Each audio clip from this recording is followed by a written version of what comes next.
E o que é ansiedade? Ansiedade é o medo sem um alvo no meio. Sheila Handler fala, é o medo sem um alvo no meio. Por exemplo, eu estou com medo das contas que estão chegando. Elas estão aqui? Não, elas vão chegar. Ela não está no meu meio. Entendi. Ela não está presente. Eu vou para a casa de um amigo meu que tem um cachorro. Eu estou lá? Não. Mas eu já estou com medo. Então não é medo, é ansiedade. Sim.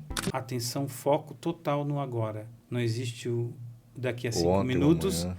nem os 5 minutos atrás. Se eu não estiver em Ibiraquera, por exemplo, que é velejo em onda, se eu não estiver 110% no agora, eu vou me machucar, eu vou cair, eu vou ter problemas. E aí, pessoal, como é que tá a cabecinha hoje? Como é que tá a sua mente? Então, ano passado, 2025, nós tivemos 546 mil casos de afastamento no trabalho. Sabe o que é isso? A pessoa trabalha demais, a cabeça não para, em casa a cabeça não para. Então, desse ano começou o quê? Em maio agora começou a NR01 a ser aplicada. É uma lei que veio para poder melhorar o burnout, que é o esgotamento mental nas empresas.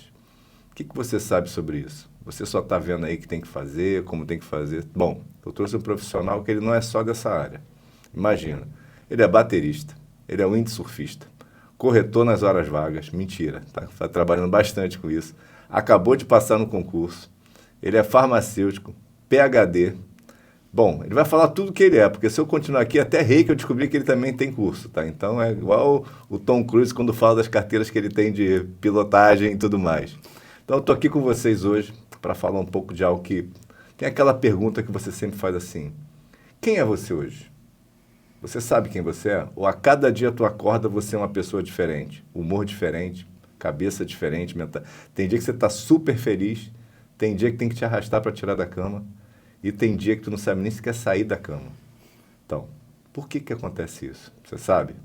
Se identificou com isso? Está cansado? Não fez nada e está morto?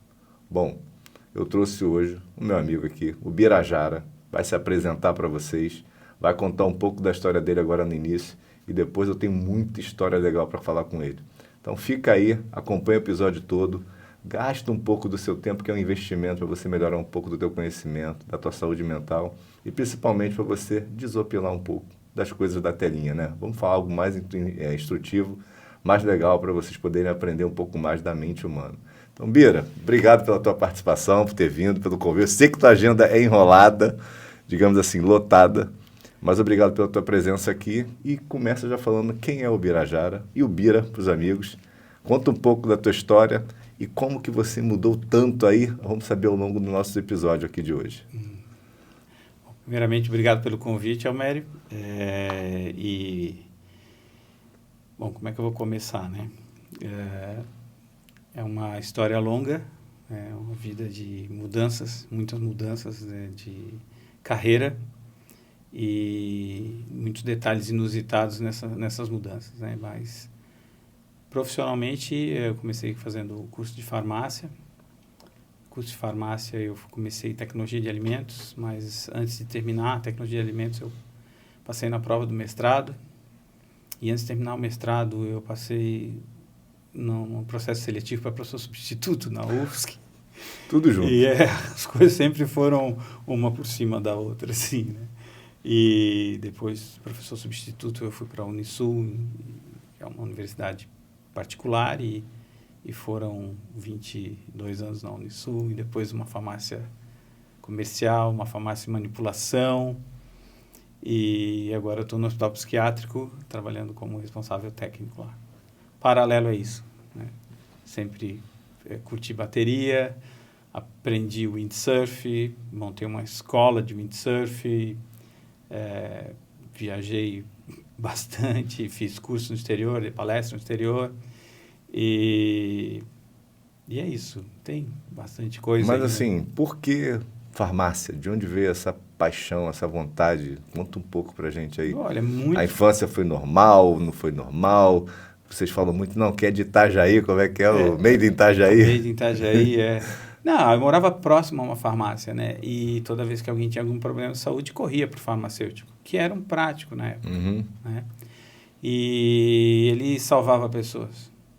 Eu acho Nos Estados Unidos ainda é um pouco assim, sabia? Sim. Você tem tem NH1, como é que é? N1H1, né? Uhum. Lá nos Estados Unidos, por exemplo, quando via esse caso acontecendo, é o farmacêutico que resolveu. Sim. Eles tinham um preparo lá que eles faziam para poder amenizar os efeitos, né? Sim. Então, sempre tem um farmacêutico para dar um jeito lá. E cidade pequena também tem muito isso ainda, né? Tem bastante, né? Bairros isolados, cidades pequenas, né? Uhum. E a saúde tem isso, né? O primeiro socorro é o farmacêutico. O primeiro, a instituição de saúde que as pessoas procuram, quase sempre, a maior parte das vezes é a farmácia. Uhum. Verdade, porque às vezes vai no hospital, vai ter tanta fila, tanta coisa que não vai ter acesso a quem possa dar uma opinião. E quando vai dar, já está corrido também. Exatamente. Assim, centro de saúde, mesmo tendo, né, o atendimento, o farmacêutico, ele recebe o primeiro combate aí, né? Primeira linha de combate, e durante o Covid eu senti isso na pele. Verdade, né? Deixa eu perguntar aqui então, Bira, outra perguntinha aqui para o Bira. Essa é legal, porque o Bira tem um currículo muito vasto, pessoal. O objetivo hoje aqui é falar um pouco sobre mente, mas falar sobre ressignificação. Não somente da mente, mas também da vida, né? Você às vezes está aí, perdeu o emprego, está numa fase ruim do Brasil, a gente sabe do endividamento, tudo isso afeta muito a cabeça das pessoas. Não sei se você está sentindo isso do seu lado aí, mas como surgiu a paixão pela bateria? Vamos dar um pouco de assunto para depois entrar nesse que é mais sério. Vamos falar um pouco da bateria. Tu contou muita história engraçada já que eu ouvi, mas a bateria, de onde veio a paixão? De onde é que surgiu? Eu acho que não tem explicação, porque eu tenho fotos de fralda aí com tambor. Então, eu não sei, eu sempre gostei. Até onde eu tenho memória, eu tocava com tambor, um tipo de bateria, amassava as panelas da mãe e assim foi. Ela contando é engraçado também, porque eu sempre gostei de bateria. E aí, aos 12 anos, para tentar amenizar essa vontade de tocar bateria, porque a bateria era um instrumento demasiadamente caro. Sim. Quando eu estava na adolescência e infância, então o violão ficou mais em conta. E aí eu ganhei um violão aos 12 anos, fiz aula de violão popular, mais 2 anos de violão clássico, com um professor que vinha do Conservatório de Blumenau, da aula em Itajaí. Então, eu aprendi violão clássico, violão popular, e aí isso foi uma tentativa de aplacar a vontade da bateria. Não adiantou. Não adiantou. Não adiantou. Aí violão não era para você. Não, eu toco violão também, adoro. Eu acho que musicalmente para o baterista é importante, né? E o baterista, ele tem ter essa noção de música, como um todo, é interessante. O baterista que toca violão, ele tem sensibilidade. Uma sensibilidade maior dentro da banda, Sim. Né? Como responsável pelo ritmo. Sim, sustentação, né? Sustentação. Mas é interessante. A bateria, ela sempre esteve na minha vida, eu acho que nunca vai sair.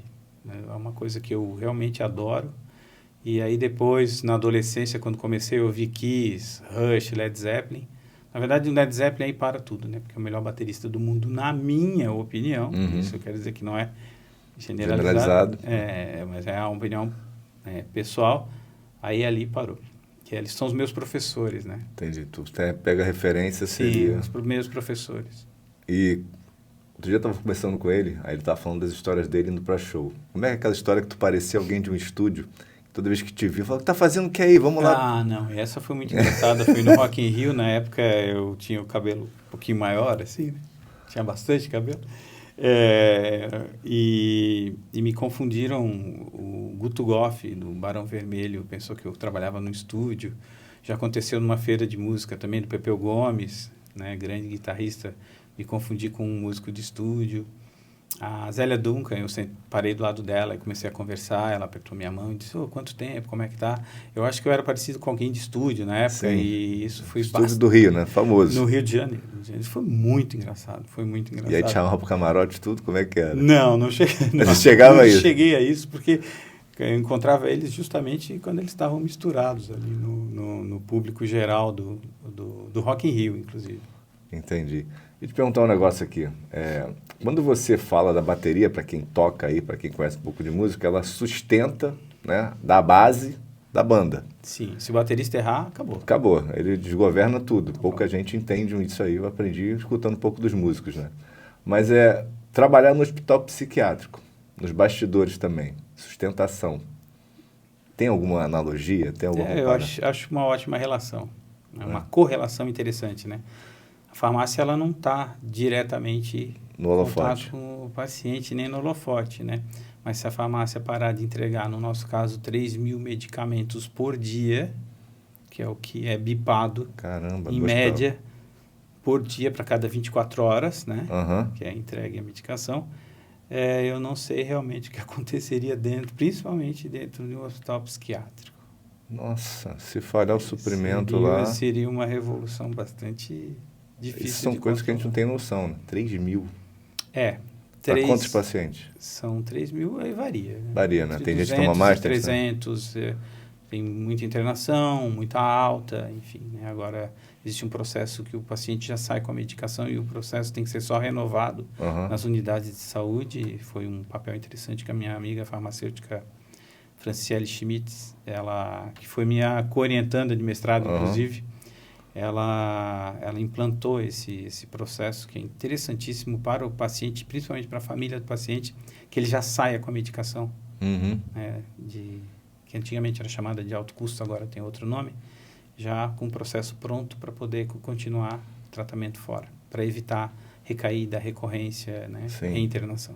E a pessoa tem que correr atrás também de desconto, porque às vezes são medicamentos bem... Esses aí são fornecidos pelo governo. Pelo governo, mas aí entra existe um aquelas vezes, processo. o governo não está dando, eu já vi várias vezes pessoas reclamando. Alguns, mas mesmo assim, Dá pra- nesse quesito, a coisa tem funcionado muito bem. Tem, Tem. ao longo dos anos, né? Sim, Graças a Deus, porque 3.000 é muita coisa. é muita coisa. Todo dia. É muita coisa. E não é o hospital mais caro, assim, em termos de gasto, de medicação, não é. Tá, e nesse hospital, por exemplo, assim, tem alguma coisa que você te marcou? Alguma experiência que tu viveu que tu falou assim, cara... Várias. Porque a gente vive no mundo... Eu pergunto isso Vai. porque a gente vive no mundo do faz de conta, né? Sim. Todo mundo tem foto bonita, faz Sim. sucesso, a Sim, vida é sim, linda. sim. E quando tu vai pro outro lado da mente humana, que é aquele que a gente... Ou é uma doença, ou é até a própria vida te levou para aquilo, a gente fala assim, caraca, irmão, vamos viver a vida leve, que é a melhor coisa do mundo. Muita coisa ali me impressionou. Mas o que fez eu justamente escrever o livro que a gente vinha falando, o primeiro livro, foi usar um pouco do que eu tenho dentro do meu cérebro para ajudar as pessoas. Eu digo, não posso ficar aqui parado. E a farmácia dentro do nosso hospital, onde a gente trabalha, ela fica de frente para o jardim, na entrada. Uhum. Uma entrada é um hospital que tem 85 anos. Então, ele tem um jardim, ele tinha aquela estrutura de ter um jardim na frente, muito grande. E esse jardim, ele é o local onde ocorrem as visitas. Então, os pacientes vêm das suas unidades e vão ver os seus parentes ali. E certa vez, uma paciente fez a visita com a família, que era o marido e 2 filhos pequenos. Uhum. E aí, ali bem na frente, onde a gente trabalha, na janela, é quando eles voltam para as unidades. É quando há a despedida da visita. Entendi. E aí 2 crianças se abraçaram com a mãe, chorando, pedindo que ela ficasse, que não acabasse a visita, porque a saudade era muito grande. E aí chorava as crianças, a mãe e o marido, e aquele sofrimento ali pegou. Ali sabe quando a gente dobra a perna? Uhum. A perna, o joelho dá aquela dobrada. Isso acontece de vez em quando. O exemplo mais forte que eu tenho foi quando eu baixei o caixão do meu pai. Uhum. Quando eu estava baixando o caixão do meu pai, estava tudo bem até ali. Na hora que eu baixei o caixão, Que- o joelho ele dá uma Fraquejada. ele dá uma fraquejada. Aquela hora ali eu Engoliu assim. Falou, eu engoli assim, aí eu disse assim, eu vou ter que fazer alguma coisa, eu vou escrever um livro. Aí eu escrevi um livro. Qual o nome dele, o pessoal saber aí? Em Busca da Dopamina Perdida, uma jornada sobre dependência química, que foi o primeiro, e Em Busca da Serotonina Perdida, uma jornada sobre depressão, que foi o segundo. Ambos estão disponíveis no Hotmart. Depois deixa aí, ó. Pessoal, comprem que vai ajudar bastante no conhecimento até do teu dia a dia. As Com sensações, certeza. São histórias. frustrações. São histórias. São duas personagens, eu conto a história delas e explico tudo o que acontece aqui, Uhum. Vamos falar através um da pouco história. disso aqui, vamos abordar bastante isso Depois aqui. vamos falar um pouco. Mas vamos mudar um pouco aqui para outro cenário. O cara é baterista, estou vendo que é responsável técnico do hospital psiquiátrico, estou vendo é uma vida estressante, tá? Porque às vezes o teu estresse está em você, mas tu vê a dor dos outros, o sofrimento dos outros, acaba te dando um pouco de agonia, Sim. frustração, porque não poder fazer mais nada. Mas o Bira tem uma válvula de escape, além da bateria. Ele é o windsurfista, pessoal. E um dia falando com ele, pô, conheceu o Rob Nash? Porque eu vi o Rob Nash, né? Ele falou assim, rapaz, não vou te contar a história. Toda hora tem a história. Conta essa história. Primeiro, quem não sabe, o windsurf é aquela prancha que tem a vela, que você vai em velocidades estratosféricas aí, né? Como é que tu falou que é o clímax do... Tem um auge lá do cara que está aí em pleno... O windsurf ele tem várias etapas de aprendizado, né? E o windsurf ele requer aquilo que é uma palavra muito utilizada hoje, que é a resiliência. Uhum. Pessoas que não têm resiliência não fazem windsurf. Entendi, porque não é tão fácil. Porque demora para aprender. Vão para outros esportes, que se aprende mais rapidamente. Podemos discutir também o valor do equipamento, mas o valor é algo que eu sempre questiono, né? Mas hoje o pessoal está gastando com bike, raquete, milhares de reais aí. Isso. Então tá no ticket aí, Entendi. né? Tá Tem dentro até os do hobbies ticket. aí que são caríssimos também. Sim, mas é que o windsurf ele requer uma série de habilidades. E até o teu cérebro aprender que tu tá numa superfície instável já é algo, é a primeira parte, né? Sim. Eu sempre falava para os meus alunos do windsurf, não olha para a prancha, olha para o horizonte, no caso da lagoa, olha para o verde, mira o verde. Aí o teu cérebro vai ficar concentrado no verde enquanto a perna está ali. A perna está balançando, o chão está se movendo. Aí o cerebelo vai se adaptando. Todo o córtex motor. Então é muito interessante isso. Então o windsurf ele tem várias etapas e chega uma hora que é o ápice, né? Que tu falou que tem a plena... Como é que é? É uma harmonia geral, né? Entre o vento, Sim. a prancha, Sim. o windsurfista. Tem a hora que tu chega no ápice, que é quando tu tá na velocidade máxima, tu tem o controle total da vela, a prancha tu tá controlando com os pés já nas alças, a velocidade muito grande, então a adrenalina sobe, a adrenalina subindo sobe a dopamina, tá em contato com a natureza, ou seja, tá em um lugar aberto, tá desligando a pineal, a serotonina não é degradada, tem toda uma sensação de prazer ali que é absurda. Tu tá em contato com a água, com o ar, com a luz e geralmente com algum lugar onde tem bastante verde. Sim, então, é paradisíaco. É o cenário mais próximo da natureza real que o ser humano tinha há 80 mil anos, ou 100, ou 40, dependendo da linha, quando surgiu esse cérebro aqui. Entendi. É para o que ele foi feito. E tu empreendeu. Tu foi dono de uma escolinha de windsurf lá de Balneário. Sim. Certo? Então, Sim. compara um pouco para mim a mentalidade de um aluno, né, que chega lá, queria aprender, as frustrações, e depois tu fez de novo. Voltou para lá agora, volta e meia você está lá, vendendo imóveis caríssimos. O que a neurociência ajuda nos dois casos? Porque está sempre tratando da mente humana, das frustrações, obstáculos, desejos, ambições. Sim. Como é que tu analisa esses dois cenários? Se for fazer um paralelo do aluno de windsurf Com o cara que é com o cara milionário, quer vender o imóvel, quer comprar um imóvel. quer comprar um imóvel, todos estão em busca de alguma coisa. O ser humano está assim hoje, né? Em busca sempre de algo. Isso, então o windsurf ele quer andar igual o Rob Nash. Sim, voando, né? Ele quer voar, ele quer fazer looping, ele quer descer uma onda com windsurf. E no caso do imóvel, a pessoa quer ou encontrar o seu canto, montar o seu lar e aí ter aquela convivência social que também vai liberar bastante dopamina, serotonina e tudo mais e vai dar o conforto, o aconchego, né, para ele criar uma história inteira. Nos dois eles estão procurando uma coisa muito parecida que é o bem-estar.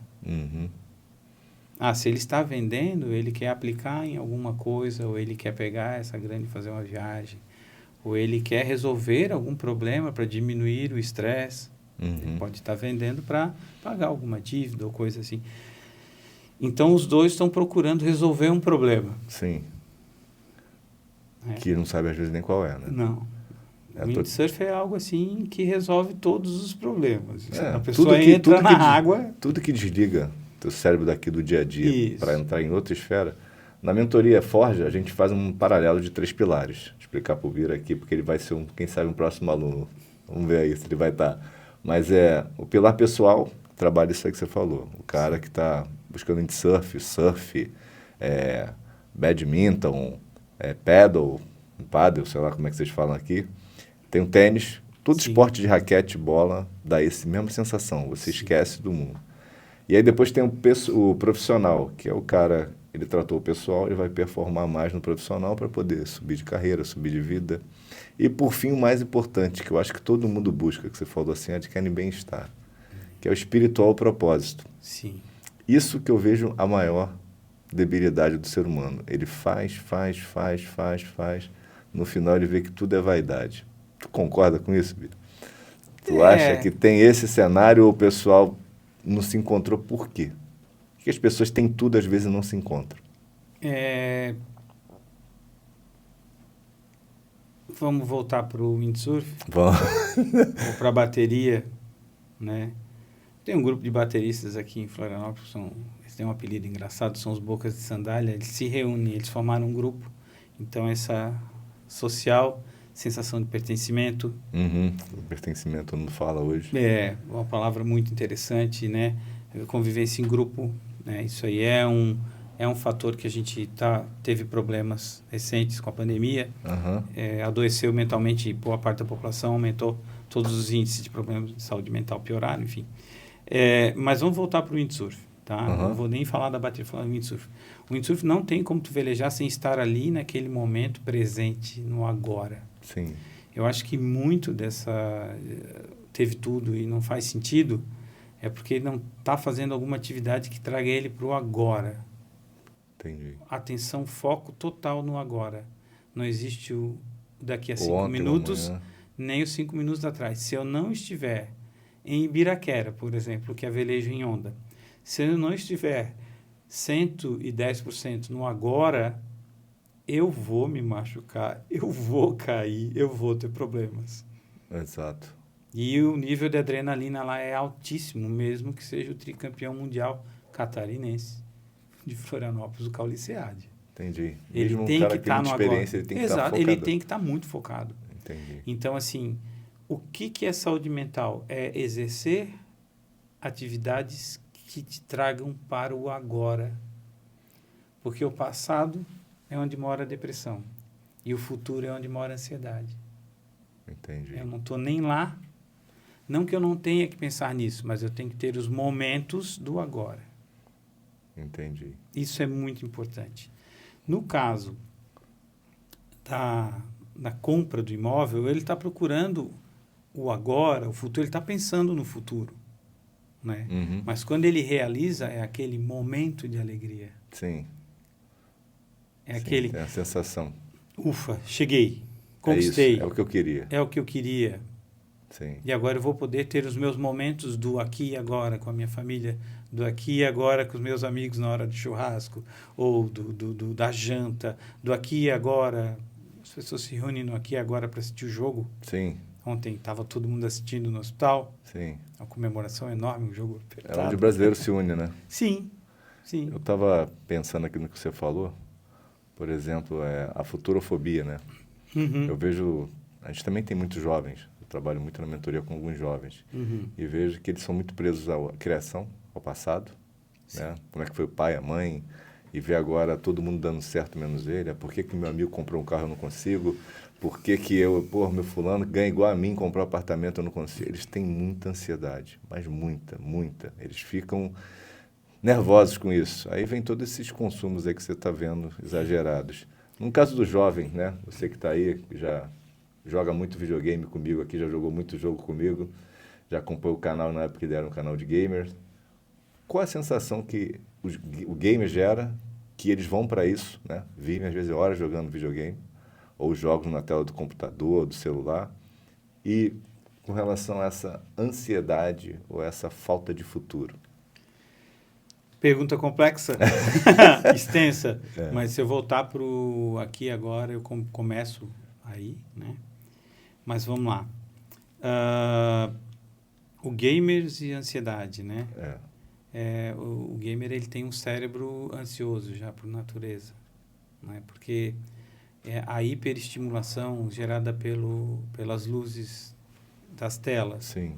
que já convertem completamente a noite no dia e o dia na noite. Um dos maiores segredos da saúde é dormir bastante e bem. Sim. E não trabalhar enquanto os outros dormem. Que é o contrário que o pessoal está falando. Que é o contrário do que o pessoal fala. É Então, dormir bem. É dormir de forma saudável no horário certo. Eu fiz uma pesquisa rápida, na época que eu era coordenador do curso do Núcleo de Pesquisa em Neuropsicofarmacologia, que era uma pesquisa sobre o ciclo circadiano. Uhum. Né? Eu media a ansiedade em animais em diferentes fases do dia. E aí a gente tem que ler muito sobre os ciclos. Se você tem um ciclo, você tem saúde. Um ciclo correto, horário para tudo. Horário para dormir, uma faixa de horário para dormir, uma faixa de horário para acordar, uma faixa de horário para almoçar. O corpo ele vai funcionar melhor. Entendi. Então, essa cronobiologia é algo que não é levado em conta na saúde mental e que tem que ser estudado. E se a gente for pegar o cafezinho, ele já altera tudo. Você até pode dormir depois de um bom café, mas você não descansa. Então é o meu problema. Porque eu até tomo café para dormir. Não descansa, o cérebro não desliga. Por isso que eu estou sempre pensando. E aí o que acontece? A chance de uma pessoa que não desliga ter uma reatividade emocional maior, sentir mais as emoções, é muito grande. Então, no caso do gamer, ele tem aquela liberação de dopamina constante. Isso é uma coisa que a gente tem que tratar. Isso gera ansiedade. Uhum. Ele precisa dormir. Se ele quiser performar melhor, ele precisa dormir. Ah, mas ele dorme de dia porque de noite é que são os jogos. Eu sei que são nas madrugadas. Virando madrugadas que as coisas acontecem. Mas ele precisa dormir dentro do ciclo. Ele precisa ver a luz do dia. Claro que muita dopamina vai frear o córtex frontal, parte da frente, e vai liberar a criatividade para muita coisa. Entendi. Mas tem outras formas de liberar a criatividade que não seja estimulando a dopamina com games. Pode ser com esporte, pode ser com convívio social, está no aqui e agora. Entendi. De fato. Porque o que a gente vê muita pessoa hoje está no convívio social, todo mundo no celular. Não. Convívio social. Convívio social. Está ali. Por isso que eu falei dos grupos de bateristas. É um convívio social intenso, com estímulo sensorial, com a ambidestria, né? Todo baterista é ambidestro. Uhum. É obrigado a ser, ele tem que usar os 4 membros para tocar. Né?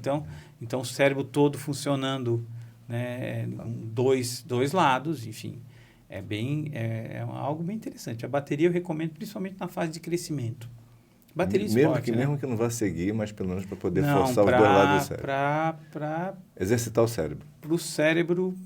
É que nem o pessoal fala, joga tênis com... Eu sou destro, mas joga tênis com a esquerda também para você exercitar o outro lado. Exatamente. É frustrante, mas eu já fiz também. É frustrante. É que nem escrever. Eu tive que aprender a escrever com a direita, eu sou canhoto. Tive que aprender por um problema no ombro, no período. Aí foi obrigado. Né? Claro que tocando bateria fica mais fácil. Entendi. Você acabou indo para o Havaí, né? Então, tu conseguiu unir o útil ao agradável, né? Eu já fui fazer um estágio lá em 1999 e voltei mais 2 vezes, mas aí para passear. Né? Inclusive, numa delas eu encontrei o Rob Nash, que foi uma pessoa incrível. Até as pessoas que velejam lá dizem, mas o Rob Nash estava aí? Eu disse, estava. Eu mostrei a foto dele. Aonde? Porque estava acontecendo um campeonato e ele estava velejando em uma praia ao lado. Uhum. E ele falou, você não vai velejar? Eu disse, mas está tendo campeonato? Eu disse, não, pega o equipamento e vai aqui do lado. Só que a praia que ele estava velejando é uma praia que não pode cair. Sim. Caiu, vai para as pedras. Entendi. E ele é o Rob Nash. Sim. Eu não sou. Exatamente. Ele é fora da curva. Ele é muito fora da curva. Eu nem fiz windsurf, mas gostava muito de ver ele nas ondas. Então, quem não Tem conhece... vários vídeos sobre ele. Pesquisa aí, Rob Nash, para você ver ele nas ondas do Havaí, descendo na onda. Inacreditável. É inacreditável. Ele é uma pessoa assim... E ele é uma humildade. Ele e o Kailane, que é outro famoso também, estava lá. São 2 pessoas que eu me assustei com a humildade. Às vezes a gente encontra pessoas menos subcelebridades que tem o ego lá em cima. Eu nunca tive esse desprazer, mas a gente sempre sabe de uma história aqui, outra ali. Ô, Bira, te perguntar um negócio. Você tem uma área, neuropsicofarmacologia. O que na verdade é isso? Muita gente, acho que nem ouviu falar, mas é uma área que eu estou vendo que a gente bateu um papo, ajuda em muita coisa, e as pessoas não sabem nem pedir ajuda. É o famoso vai se afundando no silêncio, ou da tela, ou do game, Sim. ou dos vícios. Na Forja, a gente tem outra vertente, que é o método fôlego. O que é o método fôlego? Vê se você me ajuda aí com o teu conhecimento. No Brasil hoje, a gente tem 81 milhões de endividados, digamos assim. As pessoas estão ferradas. Na verdade, são mais inadimplentes, também está crescendo muito. As empresas também estão altamente endividadas. E isso o cara acaba levando para casa. Ele está como empresário e indivíduo endividados. Então, isso deve, não sei o quanto isso pesa aqui no cérebro. E a gente está tratando agora de tirar a pessoa dessa zona de endividamento. Só que não tem mágica. Não tem 2, 3 dias, não tem uma semana. É confrontar a realidade. As pessoas se escondem não sei onde aqui no cérebro. De encarar que tem que mudar. De fato. Então, no método fôlego, eu falo, ó, você vai ter que cortar os pulsos. No sentido de cortar tudo que é gasto, que te faz bem, você fica na foto bonita, você vai para um restaurante caro, para viagem cara que você nem poderia estar fazendo, você tira foto, acaba indo para os bets, acaba indo para a Shopee. Sim. Algumas válvulas de escape. O que isso tem a ver com o cérebro nesses momentos que a pessoa não quer realmente encarar a dívida e resolvê-la? O que você acha que pode ajudar com todo o teu conhecimento de neuropsicofarmacologia, vivência, porque acaba a pessoa ficando doida depois. No caso, não doida de ficar maluca, mas ela fica doida de não querer contar para ninguém a dívida e afunda a família inteira. Sim, acontece muito. Muito, eu vejo muito. Muito. E aonde que está onde é que está escondido isso aqui, que a pessoa procrastina a decisão certa, ela sabe qual é, ela foge disso? É, o sinal de alerta, né? Onde é que está o alerta? Onde é que está o alerta aqui? Onde é que deveria estar acionando isso aqui que não está acionando? Ou onde é que ela foge, né? Olha, onde é que ela foge? É. Onde é que ela foge da vergonha? Onde é que ela foge num transtorno de pânico? Vai pro pânico depois, né? É. Posso abrir Pode? Abrir aqui, ó. Aqui está o meu cérebro, não é Legal. meu? É. Né? Bota aqui, Ele ó. é totalmente... Ele é desmontável. Isso aqui estava numa livraria e eu não consigo passar por uma livraria assim sem entrar. É muito difícil. Então aqui, ó, eu estou abrindo partes dele. Tá vendo? Aqui tem o córtex. Córtex significa casca, que é a parte de fora. Aquilo que fica dentro da coluna vertebral. Aqui é o córtex, né? Nós temos o córtex frontal, parietal, occipital. Consigo desmontar o córtex e ver a parte interior do córtex. Bastante interessante. Aqui são as estruturas mais primitivas do nosso encéfalo. Não é cérebro. Sim. O termo correto é encéfalo. Então, aqui tem o bulbo, o ponte, mesencéfalo. Aqui tem o tálamo, um dos tálamos, estrutura bilateral. Eu tirando ele daqui, vai aparecer uma estrutura aqui dentro, que se chama hipocampo. Quando eu falar de depressão, eu tenho que falar de hipocampo. Entendi. E bem na frente do hipocampo, não aparece bem, seria aqui assim, eu tenho a amígdala. Sim. Corpo amidaloide. Corpo amidaloide, ele ativa em situações de muita emoção. Então, o corpo amidaloide, ele tem essa característica. Ele é ativado. Então, muitas dessas emoções passam por ali. Medo é ali. Ele organiza o medo. E o que é ansiedade? Ansiedade é o medo sem um alvo no meio. Eu falo isso. Eu achei fantástica essa definição de uma pesquisadora chamada Sheila Handler, que está entre os artigos que eu li, eram de revisão, inclusive, para escrever a minha dissertação de mestrado. Sheila Handler fala, é o medo sem um alvo no meio. Por exemplo, eu estou com medo das contas que estão chegando. Elas estão aqui? Não, elas vão chegar. Ela não está no meu meio. Entendi. Ela não está presente. Eu vou para a casa de um amigo meu que tem um cachorro. Eu estou lá? Não. Mas eu já estou com medo. Então, não é medo, é ansiedade. Sim. Então, é um medo... Sem um alvo sem um alvo. visível. Claro que existem alguns momento. tipos de ansiedade, como a fobia específica, que elas surgem quando surge o alvo. Sim. Medo de avião. Sim, quando está dentro do avião. Aí a fobia específica a pessoa não consegue voar. Sim. Ou quando entra, fica desesperado. Né? Quando entra, já entra com algumas doses de ansiolítico, medicamento, enfim. Que aí entra a tua área bastante. Isso, é.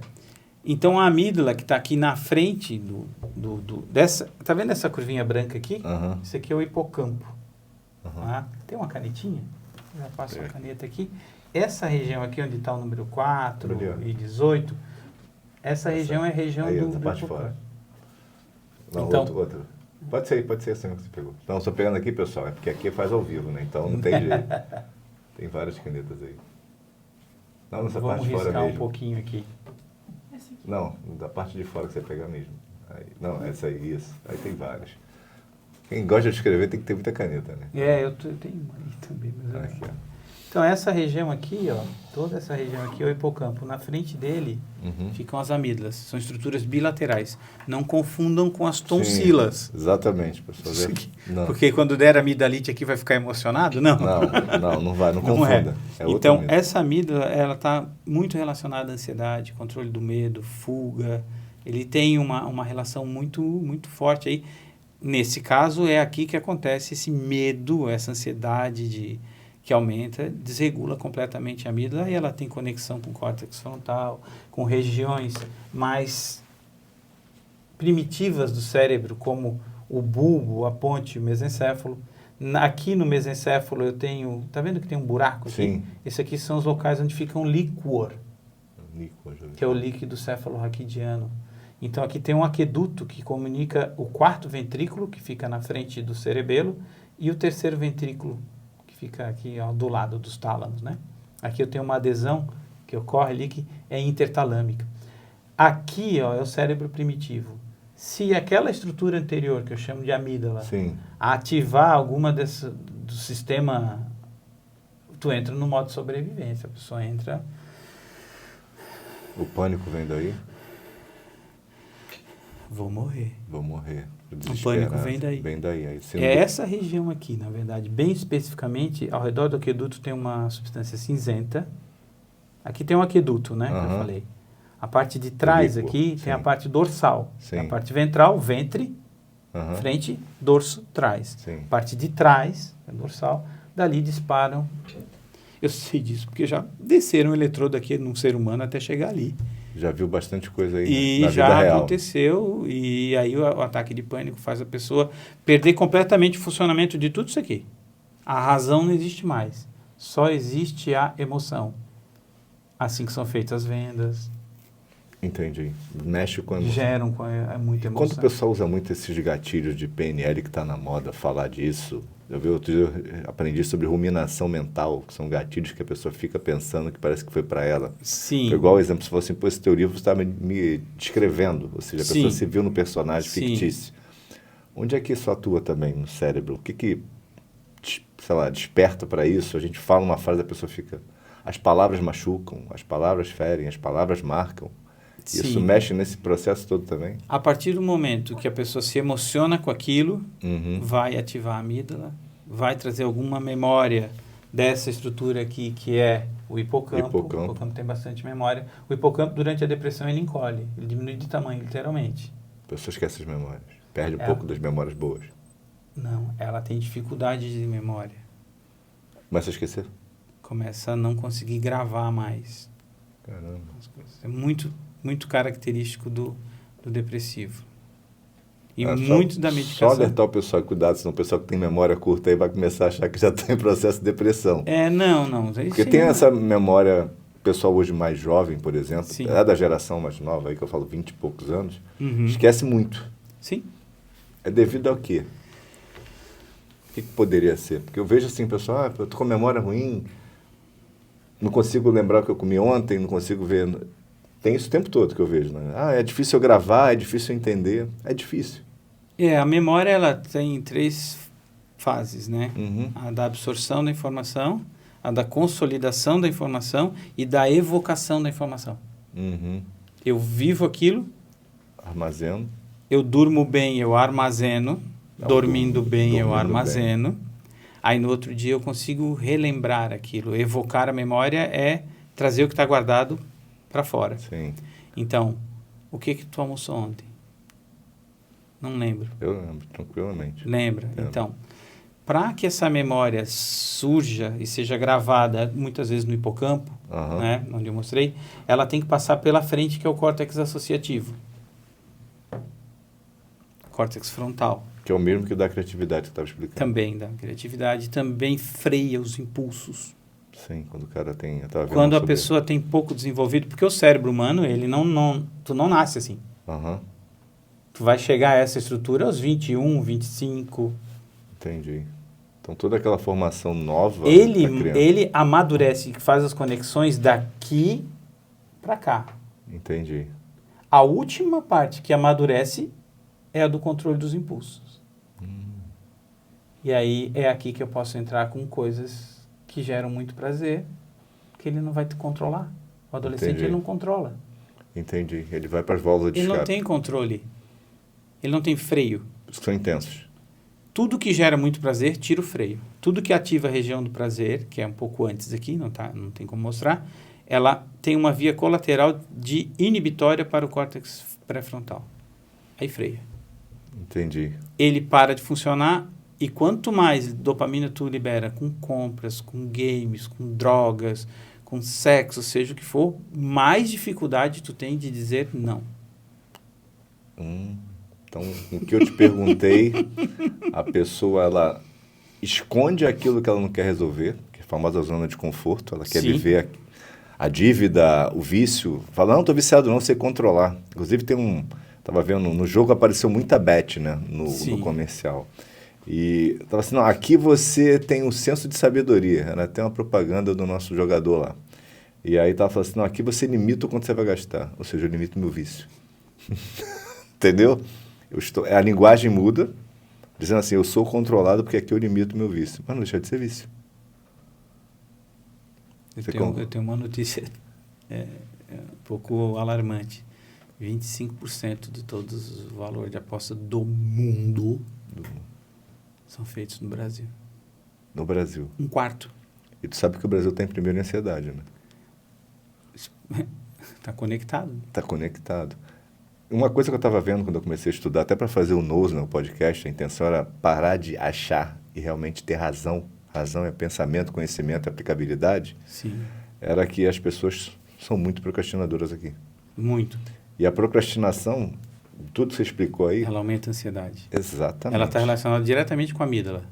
Diretamente, foi o que eu estudei também. Então, prova o seguinte, se você começa a só fazer, você aí, que está na tua vida, tem o teu emprego, tem tua rotina, você que é jovem, está na faculdade, tudo que você começa a gerar de ansiedade, de medos, vamos estar explicando aqui o nosso professor e amigo Bira, é porque falta o alvo real, que é o propósito, que eu acredito muita gente vai deixa a vida me levar.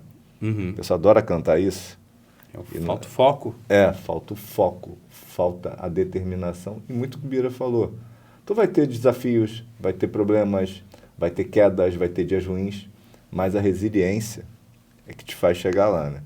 E as pessoas querem muito o imediatismo hoje. Não tem como, né? Não existe... Mestrado foi fácil? Nada foi fácil. Doutorado foi fácil? Até você ser aprovado também é uma saga, né? Concurso foi fácil? Concurso foi, eu dei sorte. Não tem essa parte da sorte aí. Mudar um pouco de assunto? Na verdade, não. Vamos falar um pouco do algo que está desencadeando agora. E aqui no Brasil sempre a gente começa... Eu não entendo, sinceramente, mas... NR01 emplacou agora em maio. Sim. Então, 546 mil afastamentos por conta de saúde mental. Eu acredito que deve ser muito maior esse número. Tem gente que... Aquele famoso atestado, não um atestado aí. Alguns vão para outras coisas, Sim. não é por conta do mental. Da procrastinação, vida pessoal, relacionamento. Então, algo que é em você afeta todo o ecossistema que envolve você. A NR01 hoje, para as empresas, que elas estão se adaptando e não resolvendo. E o empresário, além de ter que fazer o negócio dele dar certo, num momento totalmente de endividamento, tensão, recessão, que muita gente não está vendo isso, ele ainda tem mais uma obrigação que deveria ser do governo e passa para ele. E agora como é que faz um cara endividado, tendo mais uma norma para respeitar? As pessoas às vezes são demitidas por incapacidade e estão agora como... Né? A minha mente estava ruim por causa do trabalho. E, na verdade, muita gente vai do trabalho já com problema familiar, dívida, o que é que seja em casa, e diz que foi no trabalho que ela adquiriu aquilo. E, por fim, quem cuida do empresário, Bira? Nossa. Que está vivendo todas essas esferas, porque ele é pai, ele tem família, ele tem funcionário, ele tem essas normas, ele tem a dívida. Quem cuida desse? Essa é a minha pergunta, longa, eu sei que foi extensa, mas porque a gente na Forja, eu trato muito empresário. Sim. E ele, às vezes, tem dificuldade de se abrir. Uhum. Eles acham que só uma coisinha está ruim. Uhum. Quando você vê que o cara não tem tempo para nada, a agenda está sempre cheia, isso não é um sintoma de fugir também? Pode ser. Né? Algumas coisas que eu vejo, não tenho nada, não. Quando tu vê o cara dorme, porque dormir bem, você falou muito de dormir. Uhum. Atleta de ponta sempre tem que dormir muito. Ele fala que a melhor Sim. recuperação é dormir muito. Meu médico diz que dormir bem não é dormir 8 horas, é ter sono profundo o máximo que você puder. Sim. Então esse sono profundo que importante. É o importante. Mas tomar café antes, como é que fica? Eita ferro, então. Tanto que tem que fazer tem que fazer, como é que você chama? Quando faz as composições diretas para você. Tomar café sem cafeína, já que é o hábito, né? Uhum. É o hábito, a pessoa fica viciada no hábito de fazer o café, no hábito, né? Então tira a cafeína, pelo menos no da noite. Uhum. Vamos lá, NR01, empresário. Quem cuida do empresário ou sobre a NR? Vamos falar dos dois. Vamos falar primeiro da NR01. Você acha que realmente vai mudar alguma coisa nas empresas? Vai. Mente sana, corpo sano, tudo funcionando, vai funcionar melhor. Isso é uma preocupação para que não aumentem os números de depressão e ansiedade. Sim. E até outras doenças psiquiátricas, né? Mas vamos colocar aí as duas principais que eles têm preocupação. Uhum. Do ponto de vista da saúde mundial e nacional, se eu tiver uma saúde mental melhor dentro do trabalho, existe um dado da depressão que as pessoas ignoram. 1 em cada 10 pacientes com depressão morre. E não é desidratado de tanto chorar. Ele comete o suicídio. Quando uma pessoa comete suicídio numa família, ela adoece pelo menos mais umas... Sim. Quantas? Dependendo da ligação emocional Entendi. que tiver. Então, nós estamos falando de um indivíduo que pode prevenir ou amenizar os sintomas. Esse indivíduo vai afetar uma família inteira. Então, nós estamos falando só da performance dentro da empresa. Nós estamos falando do bem para uma família inteira. Sim. Tanto funcionário como empresário tem família e eles têm muitas obrigações de Exatamente. Então, vai mudar? Vai mudar. É para mudar, né? É para mudar. Uhum. Tem que aplicar métodos para isso, tem que ter... O NR1 é bem claro, né? Que tem que ser mensurado e é mais uma exigência para o empresário. Sim. É claro que é mais uma carga, né? Emocional, inclusive, né? Sim. Porque é um dever que tem que ser cumprido e não pode ser cumprido... sai um pouco da metodologia rígida, porque nós estamos falando de emoções têm multivariáveis que não são mensuráveis, e isso, para qualquer empresário, tudo que não é mensurável ele perde um pouco do controle. Exatamente. Ou era para controlar, mas ele perde o controle. Então, o que é a tentativa do NR1? É tentar trazer para variáveis algo que tem muita variabilidade. Sim. Certo? Então, mas a tentativa, ou na verdade o plano é excelente, porque bem aplicado, bem montado, ele muda os resultados da empresa. Muda. Exato. Então, deixa eu perguntar um negócio, aí é mais curiosidade. Quando eu era mais novo, acho que todos nós éramos mais novos, aí muitos que estão vendo e ouvindo, não sei onde você está agora, se está no carro, se está no celular, todo mundo trabalhava muito. Eu lembro que trabalhei uma época da minha vida aí 14, 15 horas por dia, não é? Hoje tem que trabalhar muito, virou até jargão para vender mais e para tudo mais. Sim. O empresário tem que estar no operacional. Eu estou ouvindo muita coisa a pessoa falando. Na verdade, você trabalhava muito, você tinha que entregar muito. Sim. E você acaba, o corpo se acostumando quando você é jovem. Você não sente esse peso. Não sente. Hoje você já sente bastante. Por que naquela época não tinha tanto problema de afastamento de saúde mental, mesmo trabalhando muito? Porque o pessoal fala da carga na empresa, carga de trabalho. Tem hoje o trânsito, que é um absurdo também. Todos esses fatores vão agravando. A alimentação. Mas você acha que tem a ver um pouco mais das prisões de tela? Ou é simplesmente porque o trabalho agora está muito mais pesado? Porque eu não vejo uma mudança tanto no dia a dia de um trabalho daquela época para hoje. Até porque hoje tem muito mais automação, muito mais tecnologia. A gestão ainda é igual, não mudou. A gestão, como Peter Drucker fala muito, que a gestão não iria mudar tecnologias. Sim. E eu pergunto, o que mudou que está dando tanto essa questão ao ponto de virar uma lei?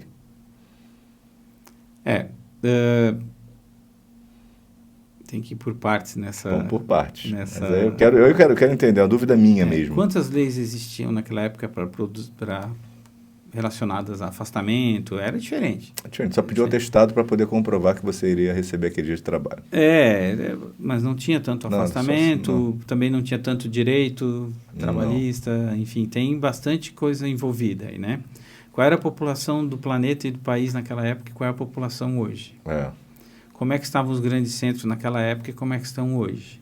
Como é que era a segurança naquela época e como é que é a segurança hoje? A gente não pode levar nunca em conta uma variável só. Então, eu estou falando, foi o ecossistema em volta, o entorno... O entorno... Que piorou muito. Piorou muito. Todas as variáveis externas pioraram muito. Paralelo a isso, nós temos as telas, que são realmente as grandes vilãs de hoje, porque é pela tela que você gasta sem sair de casa, que você faz compra... Se frustra sem sair de casa. Se frustra, compara a sua vida com a vida dos outros, que a comparação é algo que realmente todo mundo tem que trabalhar no nível pessoal, profissional, né? Porque se a pessoa fosse comparar as outras, isso é um problema muito sério. Sim. Muito isso sério. É um problema da humanidade há tempos. Né? E aí as pessoas mostram uma coisa no Instagram e elas não são aquilo. Aquilo é um personagem... Que vende, né? Que vende. Alguns vendem, outros não, só por satisfação do ego. Sim, de sentir visto, aprovado, de sentir visto e aprovado. E aí vem o padrão de comparação. E aí o bullying que não é permitido, ele é auto-bullying. A pessoa gera um bullying interno. Sim, tenho, você não tem. O hétero-bullying não existe, mas o homo-bullying, o auto-bullying existe. Eu sou realmente um isso, eu sou um aquilo. Sim. Porque eu não tenho isso, ou porque o meu corpo não é assim, ou porque eu não tive o mesmo sucesso na carreira. Não se compare. Não adianta. Não existe comparação. Um dia você pode estar abaixo, outro dia você pode estar acima. Ninguém sabe o futuro. Entendi. Eu jamais imaginei que eu fosse passar no concurso, mesmo tendo todo o conhecimento acumulado. Sim, mas você não estava com a pressão de passar. Não. Quando eu fiz, não. Se tivesse a pressão de passar, de repente, ali na hora, foge as respostas, o tempo se esvai, né? E você acaba não tendo tempo para fazer as... Eu estava pensando na vinda que eu tive sorte, muita sorte, que caíram justamente as questões que eu sabia. Até parece. Mas, não sei se você está entendendo tudo que a gente está abordando aqui. Além de tudo isso, acho que não sei se o Bira leva uma vantagem ou não, porque ele também sofre igual a gente. Deve sofrer pressão, ele deve se comparar. Todo mundo passa por esses momentos de traição da mente. É natural. Né? A mente trai a gente, volta e meia, a gente se compara, e você tem que exercitar para você voltar ao centro, ao foco, entender que você é um ser humano único, uma pessoa que foi feita para ser você, e não querer ser alguém que copia os outros, ou seja, tem referência externa, né? Porque se tu tá aqui, tu tem que agregar muita coisa, porque você é especial. A pergunta é, hoje, qual conselho você daria para os jovens, cara? Me preocupo muito com os jovens. Quando eu falava de serotonina na aula antidepressivos e ansiolíticos, porque eu sempre contextualizei as doenças antes de falar sobre o tratamento farmacológico, né? Que é o que eu apresentava na aula de psicofarmacologia ou neuropsicofarmacologia. Essa disciplina, na verdade, ela teve poucas vezes. Mas vamos lá. Quando eu contextualizava isso para eles, eu dizia assim, olha, existe uma glândula aqui no cérebro, no encéfalo, chamada glândula pineal. E ela aqui aparece. Então, é legal porque ela aparece aqui. Existe essa glândula aqui, ó, que fica atrás do tálamo. Essa partezinha aqui, ó, está escrito aqui o número 23. Tá? Essa pequenininha. Bem pequenininha. Ela é a pineal. Ela é um órgão um pouco atrofiado, vamos dizer, no cérebro do humano. Tá? Ela era externa, né? Para captar a luz. Agora ela depende muito da luz que vem pela mensagem dos olhos. Mas em alguns animais ela fica bem, né, próxima da luz mesmo. Né? Então, a pineal, o que ela controla? Ela faz parte do controle do ciclo do nosso dia a dia. Tá? do ciclo circadiano, ela produz a melatonina a partir da serotonina. Ela está ativa de noite, em lugares fechados. Então, vamos lá. Então, o que acontece? Se eu fico o dia inteiro num lugar fechado e escuro, tu não vai ativar. eu vou diminuir a serotonina e aumentar a melatonina. Eu vou passar a dia com sono. Entendi. E menos feliz. Se a gente for relacionar diretamente a serotonina com a felicidade, não é bem assim a história, mas vamos relacionar, tá? A história é muito mais complexa do que essa. Então, quanto mais tempo eu passo em lugar fechado, em lugar escuro, menos serotonina eu tenho, mais sono eu tenho.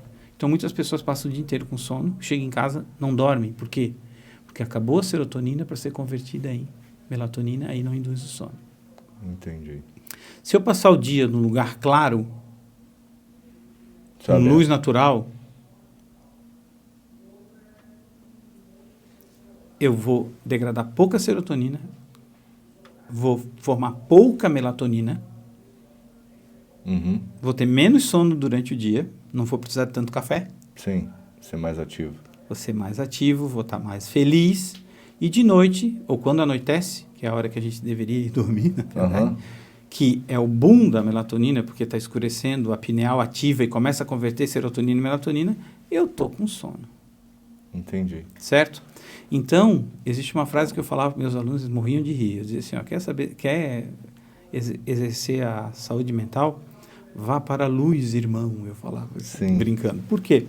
Porque a luz, lugares abertos, e aí eu falei do livro A Caverna antes de entrar aqui, Saramago, que tem um paralelo com a Caverna de Platão, que o ser humano, só que a diferença é que lá eles estão acorrentados no Platão, e na Caverna do Saramago, o ser humano escolheu entrar nesse sistema de caverna, de fazer atividade física em lugar fechado, trabalhar em um lugar escuro, fazer festas em lugares fechados, viver em lugares fechados e não em lugares abertos. Quanto mais contato com lugar aberto, melhor. Eu acho que a saúde mental passa muito por isso. Então, para o jovem, o que eu falaria é a brincadeira que eu falava para os meus alunos, que estavam entre a adolescência e a fase adulta. Vá para a luz, irmão. Então, esse é o conselho para marcar esse episódio. Vá para a luz, irmão. Vá para a luz, irmão. É isso mesmo. As pessoas estão eu diria isso não só para o jovem. Para todo mundo, não. Para todo mundo. Tudo. Eu vejo quando você faz um sol e todo mundo vai lá, aquela vida que surge, o pessoal sorri mais, leva os bichinhos para passear. Por que o índice de suicídio em países nórdicos com IDH altíssimo é tão alto? Justamente por isso, porque eles não vão para a luz. Irmão. Tem um fator neurobiológico que ajuda, que não é... Não é só isso? Não pode nunca... porque a doença da depressão é genética, é um fator. Sim. Porque é a neuroquímica que explica. Sim, não, favorece aquilo. Bira, mas isso aqui é o que está explicando tudo? Não, como que chegou nisso aqui? Sim. Foram fatores psicossociais. Eu nunca coloco... E isso é uma coisa importante de falar. A neurociência, ela não... explicar a neuroquímica, o funcionamento do cérebro, não explica tudo. Sim. Ajuda a entender. E ajuda também a tratar. E a evitar, principalmente. Que é o que o NR1 tem como objetivo. Então, cada empresa deveria ver qual é o foco principal que está atingindo a empresa dele. E evitar chegar naquilo. Tratar a causa e não a consequência. Naquela balança demanda-controle e o suporte emocional. Sim. A interação social. Sim, mas aí a empresa vai falar para ela, tem que fazer isso. Porque não depende de mim, depende de você. Sim, depende do indivíduo, do colaborador. Aí ele fala, mas eu não tenho tempo para isso, porque eu trabalho o dia todo aqui. Se quiser efetividade, tem que ter o movimento tem que ser grande para ter um resultado grande. Eu trabalhei numa grande farmacêutica no passado, e ela viu que estava tendo muito absenteísmo, né? As pessoas estavam tendo que faltar muito por vários motivos. E ela trouxe educação física, trouxe nutricionista, e falou assim, tem que caminhar tal período, tem que fazer não sei o quê, tudo na luz. Eles foram para a luz, irmão. Então eles fizeram tipo uma pista, Sim. que eles tinham que fazer a volta, todo mundo tinha que fazer essa volta do lugar aberto, todo mundo juntando essa caminhada, e foi tratando cada um. Então a vitória de um contaminava os outros. Sim. Fulano perdeu tanto, olha como é que ele mudou de saúde. Então tinha alimentação especializada, só que isso custa caro. Muito. Porque cada indivíduo tinha uma alimentação que eles estavam com sobrepeso, estavam E os muito resultados? sonolentos. Não, a empresa melhorou muito a capacidade produtiva dela e de performance. E Sim. absenteísmo caiu. Sim, e isso gerou um resultado... Gerou para casa também, né? Porque o cara leva para casa, né? Sim, mas eu falo em termos de desempenho da indústria. Melhorou bastante. Melhorou bastante. E você, Na balança. Na balança. E você evita também muitos processos, né? Sim. Muitos processos. Porque uma das coisas que estava acontecendo é você acaba sendo solidário a algo que você não sabe nem qual foi a causa. Uhum. Então, isso foi lá atrás, tá? Não foi recente agora com o NR0, não. Eles já faziam isso há anos atrás. Sim. Empresa americana. Uhum. Então, eu vejo que já existia um cuidado, já existia o problema. Em algumas determinadas áreas. Mas você está falando de... vai para a luz, irmão. Se a maioria das pessoas trabalha no escritório, a maioria das fábricas é toda fechada, como resolver isso se a luz que poderia estar resolvendo? Entendeu? O que eu estou falando vive um processo que você quer ajudar, mas o cara vai ficar 8 horas do dia ou mais, trancado, sim, e ele vai ter quanto tempo para ir para a luz, irmão? Essa que é a minha pergunta, tipo, como é que vai resolver? No hospital são 12 horas, então, às vezes 24. Cara, vira. Às vezes... Muitos médicos se medicam para poder trabalhar em plantão. Então, você acha realmente mesmo que seria... Não tem que ser um movimento, não somente na empresa? Entendeu o que eu estou falando? Porque não vai adiantar. Se o sol, a energia... O pessoal fala muito de energia, muito de... eu tenho que me achar, eu estou tentando me buscar espiritualidade, vai buscar tudo por um negócio que a luz resolveria. Que a luz ajudaria. Ajudaria a dar mais... performance para o cérebro, digamos assim. A palavra performance, ela me remete muito ao estresse. Entendi. Já vai a cobrança de performar. Ele vai ter uma... Não seria uma performance. Claro que a performance vai aumentar, mas é um reflexo.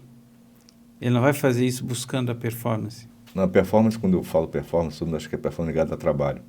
Performance é eu estar pleno. Porque muita gente não está plena. Muita gente trabalha a 60% da capacidade e acha que aquilo é o 100%.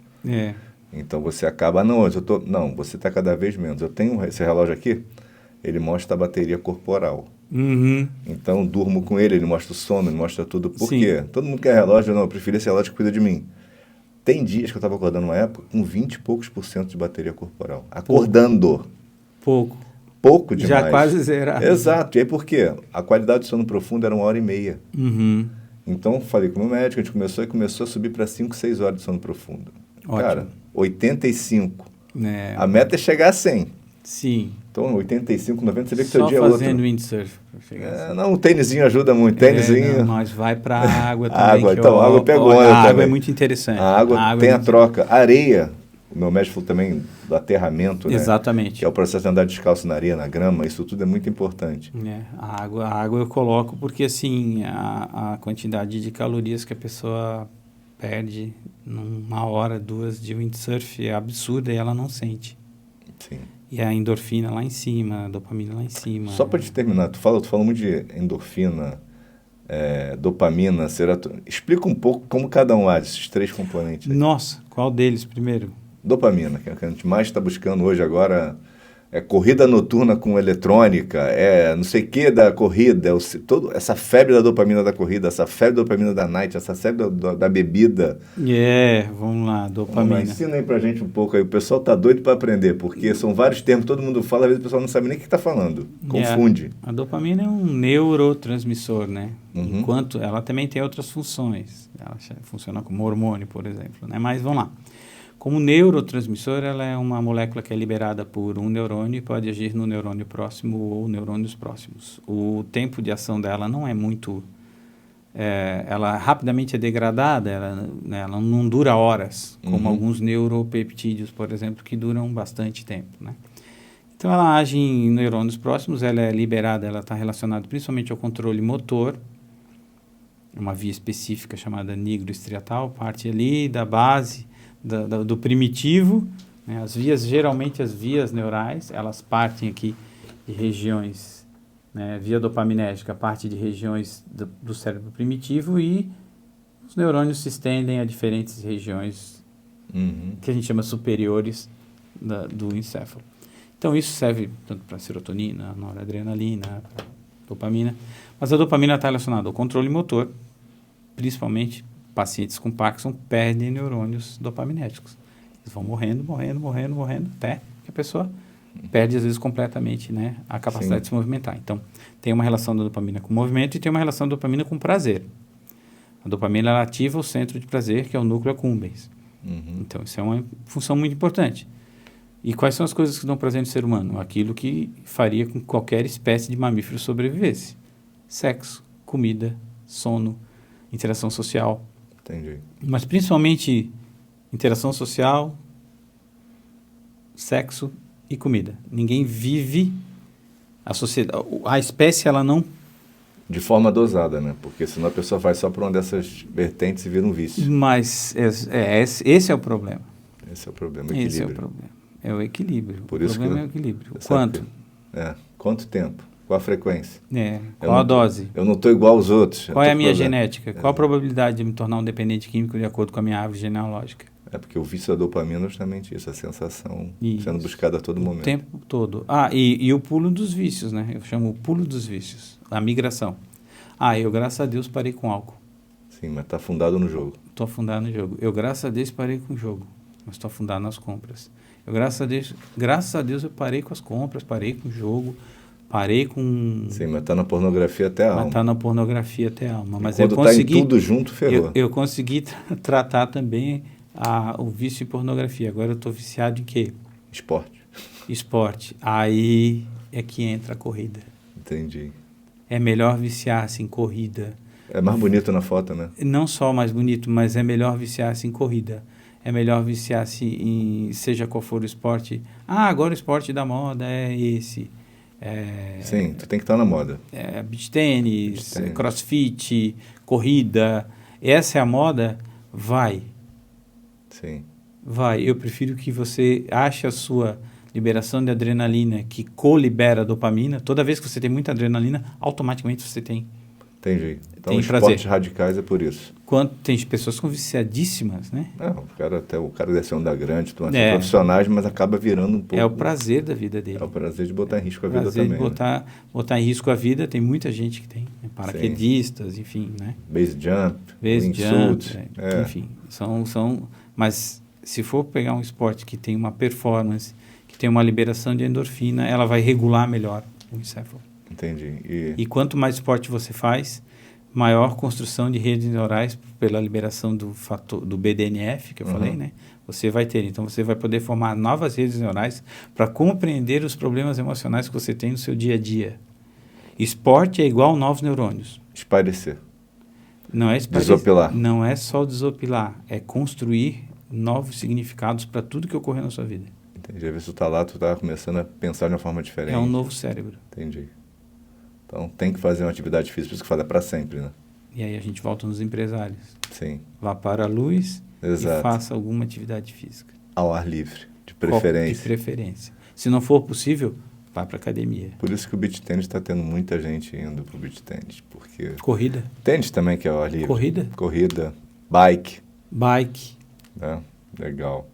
E serotonina e a outra que a gente falou. A serotonina, eu gosto da serotonina porque meu mestrado foi com serotonina. É o teu livro também, tive que ler o livro, tem um livro sobre isso, que foi, né? Mas, assim, a serotonina, o título do livro é só para chamar a atenção, porque a depressão, todo mundo relaciona a serotonina como um neurotransmissor da alegria, mas ele é pedacinho da história. Mas eu gosto de tratar a serotonina como um filtro, como um óculos. A serotonina não é algo que tu injeta numa pessoa, se fosse possível, né? E tornaria ela automaticamente feliz. Mas o Rivotril não faz isso? Rivotril não, da alegria? Não, Rivotril diminui o disparo neural de tudo, a pessoa desliga. Ela parece que está alegre, mas na verdade está morta ali, mentalmente, o cérebro desligou. Vamos ver a ansiedade de duas formas, então, pelo ponto de vista do Rivotril e pelo ponto de vista da fluoxetina. Tá? Se eu uso Rivotril, eu estou imitando um neurotransmissor inibitório chamado GABA. Aí eu freio o cérebro todo, não freio só a amígdala. Entendi. Ou só os centros de emoção. Eu freio os centros motores. A pessoa fica... O álcool dá para ver bem. Entendi. Né? Eu freio o centro de memória, eu não lembro mais nada. Eu freio vários centros. Então, eu vou diminuir a atividade total. Aí, vai chegar um estímulo para mim que gera ansiedade. Opa, pintou um cliente novo que está comprando um imóvel. Isso acontece muito. E vai gerar uma ansiedade. Aí, o que acontece? O estímulo gera ansiedade. Se eu estou sob efeito de uma droga que imita o GABA, aquilo está gerando ansiedade, mas eu estou freado na resposta. Então, eu não estou respondendo como ansioso, mas eu estou entendendo aquilo como gerador de ansiedade. Uhum. Agora, tira o Rivotril e coloca no lugar uma droga serotonérgica. A serotonina, ela muda o óculos. Então, quando a informação chega, ela já não entra no meu cérebro, entendeu? O filtro, como gerador de ansiedade. Tá, é um cliente querendo comprar alguma coisa. Vamos ver o que vamos fazer. Vamos esperar chegar lá. Vamos esperar chegar lá. Entendi. Bem diferente. É bem diferente. Ah, aquele cachorro, eu tenho medo de cachorro. Ah, o cachorro está ali. Não, mas esse cachorro não vai morder. Nunca Entendi. mordeu ninguém, por que ele vai morder? Você já me mordeu é uma coisa, mas nunca mordeu ninguém. Sabe, os geradores. Sim. Ah, eu tenho uma prova amanhã. É só uma prova de concurso. Mas isso é fácil a gente falar, né? No dia a dia a pessoa entra em desespero. Mas se tiver com a serotonina em alta, se tiver aí... Como é que faz isso? Como é que faz para ficar em alta? Alimentação, vitamina B6 e vitamina B9, que vão dar origem aos cofatores que auxiliam as enzimas produtoras. Tem gente que se entope de triptofano, não adianta. O que é triptofano na linguagem popular? É o precursor da serotonina, é um aminoácido precursor da serotonina. Tinha para vender na sua massa, agora não ficou tão famoso. Por quê? Porque o triptofano, se você tem uma barriguinha de leve ou um processo inflamatório no dente, ou algum processo inflamatório crônico, e eu tenho uma dentista que trata muito bem isso, porque existem processos inflamatórios escondidos dentro da boca que estão gerando problemas de saúde de você há décadas e você não sabe. Então, um processo inflamatório crônico que está ali, uma bursite, seja o que for, gastrite, ele dispara mediadores da inflamação no corpo todo. E se você tem esse mediador de inflamação no corpo, o triptofano não vai ser convertido em serotonina. Se tiver um corpo inflamado, não vai ter efeito. Não, ele vai ser convertido em uma outra molécula que não é muito legal, é um pouquinho tóxica. Entendi. Então, perigo. Então a gente tenta direcionar, a gente dá o triptofano, mas ajuda as enzimas Estou entendendo muita coisa agora. É. O famoso para mim fez super bem, toma, né? O médico que tem cada um dos brasileiros. E aí começa a desencadear um bando de doença, porque um amiguinho deu certo para ele. Claro, não. Isso é com certeza. Se deu certo para o amiguinho, vai dar certo para mim. Não, toma isso aqui. Eu tenho muito amigo médico, né? Que tudo ele quer receitar, mas não fez medicina.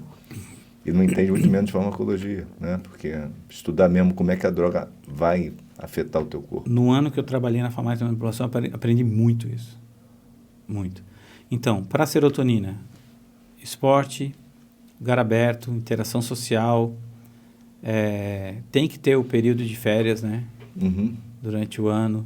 De preferência, minhas férias é em julho. Vai para um lugar onde tem sol.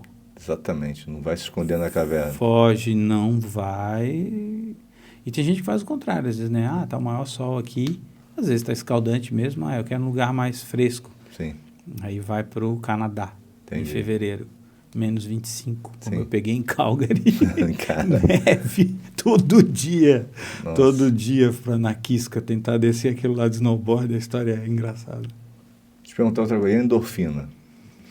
A endorfina é um modulador, né? Um modulador. Ele é necessário. A endorfina ela é liberada primariamente, se a gente for pensar na endorfina como função dela, o animal quando vai se machucar, ele libera a endorfina. Se colocar um rato aqui do lado da mesa e um gato da outra, o gato pode até ficar quietinho dentro da jaula ali, ele vai ficar petrificado aqui, liberando endorfina o tempo todo. Então, situações da vida podem levar a isso? Algumas situações de medo extremo, às vezes a pessoa muito ameaçada, ela até pode liberar endorfina. Entendi. E pode se viciar nessa endorfina. Entendi. Porque a endorfina é uma morfina endógena. Entendi. Então, algumas pessoas se viciam na endorfina que é liberada quando eles passam por risco de morte. Que é o esporte que eu te falei, radical. O esporte radical, mas tem outras formas também.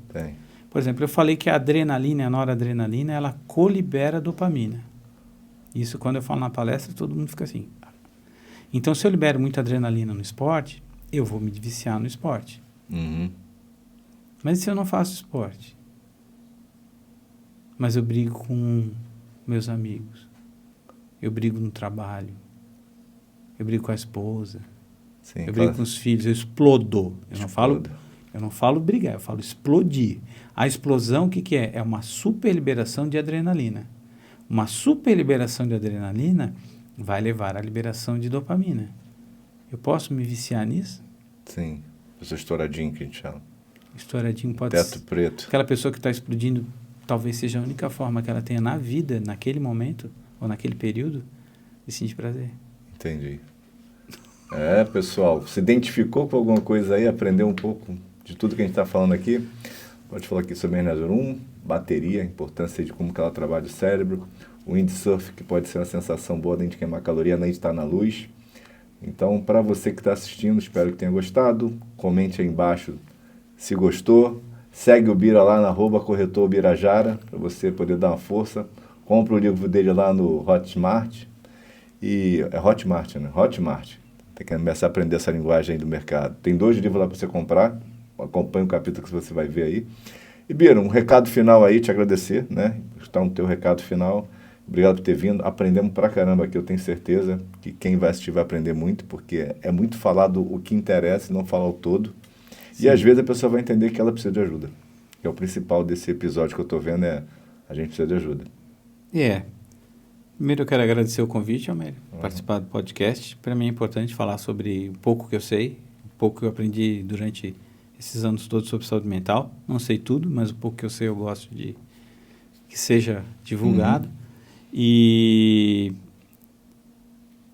o vá para a luz, irmão, eu acho que é a mensagem final. Mensagem vá para a luz, irmão. Vá para a luz, irmão. Isso fica porque é engraçado, porque é meio... eu vou usar muito, muito isso aí. Porque eu considero que a saúde mental tá fora. Exato. Está fora de casa, né? Está nos lugares abertos, no esporte, né? Eu engano meu cérebro quando eu vou na academia, eu sempre falo que eu vou ficar só 10 minutos. Aí eu vou hoje, mas nem que seja para fazer 5 minutos. Aí lá eu engano, ele diz, desculpa, eu te enganei, mas a gente vai ficar um pouquinho mais.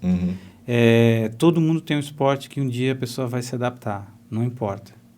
Mas busca o esporte na luz. Não importa. Se de preferência na luz, mas mesmo assim todo mundo tem o esporte que um dia vai se adaptar. Porque eu demorei 30 anos para encontrar o windsurf. E eu acredito piamente nisso. Entendi. Que um dia a pessoa vai achar, esse é o meu esporte, isso é o que eu gosto de fazer. Por que eu não comecei isso antes? Exatamente, por que eu não comecei isso antes? Então, um último recado para você, a gente tem a Mentoria Forja, que ela busca justamente, Bira, o equilíbrio dos 3 pilares do ser humano, pessoal, profissional, espiritual, propósito. Vamos falar um pouco disso, porque às vezes fica muito religioso e não é sobre isso. É sobre você ter uma vida em equilíbrio, não ter performance, como o Bira falou que performance dá estresse, mas ter uma vida que você viva a vida de verdade, não pensando no ontem, nem no amanhã, mas vivendo hoje, que vai te trazer para a luz, irmão. Fica com Deus, um abraço, até o próximo episódio aí.